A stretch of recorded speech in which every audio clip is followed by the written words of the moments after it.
रहीम। मैं शाइस्ता खोसा जो कि ख़ान साहब और ख़ास कर बुशरा बीबी की लॉयर हूँ, और मैं यहाँ पे सिर्फ बहुत शोएब शाहीन ने ब्रीफली कल के जलसे को भी और बाकी सब चीज़ें भी डिस्कस कर ली। मैं एक तो सबसे पहले अपनी पूरी पाकिस्तान की 24 करोड़ आवाम को आप मीडिया के तवस्सुत शुक्रिया अदा करना चाहूँगी ख़ान साहब की तरफ से कि वो जिस तरीके से आए। दूसरी बात, मैं यहाँ पे लीगल इश्यूज़ पे बात करना चाहूँगी कि देखिए, मैं बुशरा बीबी की और ख़ान साहब की लॉयर हूँ, और मेरे साथ जो लीडिंग कौंसल हैं वो सरदार लतीफ़ खोसा साहब हैं। मैं उनकी बहू। हम आज अडयाला आए। अडयाला आने के बाद ये ओपन प्रोसीडिंग है, हम यहाँ पे मेन कौंसल्स हैं, उसके बावजूद उन्होंने हमें नहीं जाने दिया। ये 6 तारीख का एक ऑर्डर है जो कि हमने इस्लामाबाद हाई कोर्ट से लिया, और ये सारी चीज़ें हमने इस्लामाबाद हाई कोर्ट के जस्टिस के सामने रखी कि हमारी किस तरह तजलील होती है, हमें कैसे गेटों पे रोक लिया जाता है, 2-2 घंटे बिठाया जाता है, अंदर नहीं जाने दिया जाता। प्रोसिक्यूशन जो है वो अपनी गाड़ियों पे जाती है, वहाँ पे जाके वो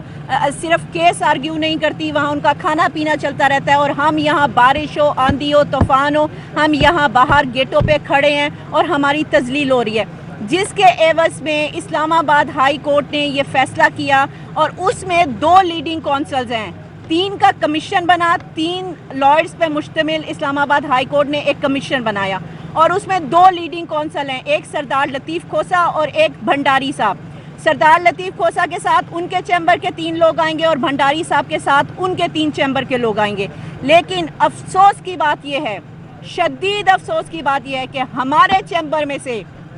आज सरदार लतीफ़ खोसा के चैम्बर में से जो हम लीडिंग कौंसल हैं, मैं शाइस्ता खोसा अडयाला के गेट पर खड़ी हूँ, और मुझे जो वहाँ के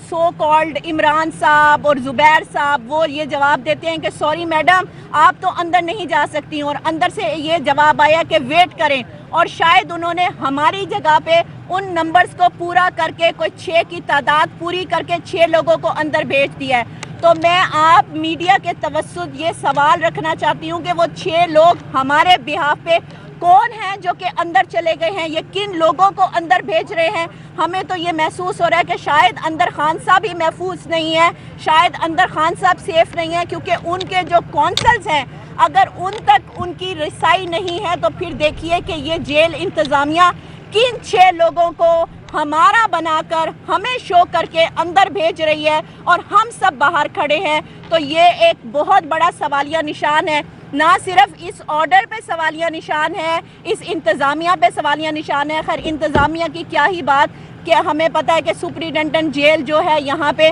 वो तो सो कॉल्ड एक स्लीपिंग इंसान है, यहाँ पे इंतज़ाम और यहाँ पे हैंड ओवर तो किसी और के हवाले किया हुआ है। तो वो जो हैं वो ख़ान साहब के लॉयर्स को क्यों नहीं जाने दे रहे। इंशाल्लाह 13 तारीख को जैसे शोएब शाहीन ने कहा उनकी कंटेम्प्ट लगी है, हम उसमें भी ये सवाल रखेंगे। हम कल इस्लामाबाद हाई कोर्ट में फिर एक और पटिशन फाइल करेंगे, इस ऑर्डर के अगेंस्ट जाएंगे, और हम अब इस तशवीश में पड़ गए हैं कि ख़ान साहब तक उनके वकला को क्यों नहीं पहुंचने दिए जा रहा, और ये कैसा ओपन ट्रायल है जो जिसमें असल लीडिंग कौंसल्स ही नहीं जा सकते, तो मेरे साथ खड़े हुए राइट लेफ्ट बाकी वकील कैसे जा सकते हैं। तो इसलिए हम ये पुरजोर मजम्मत करते हैं, ये जो कुछ हो रहा है, ये कोर्ट ऑर्डर को जो ये यहाँ की इंतज़ामिया है धज्जियाँ उड़ा रही है, और ख़ान साहब को उनके वकला से रोका जा रहा है।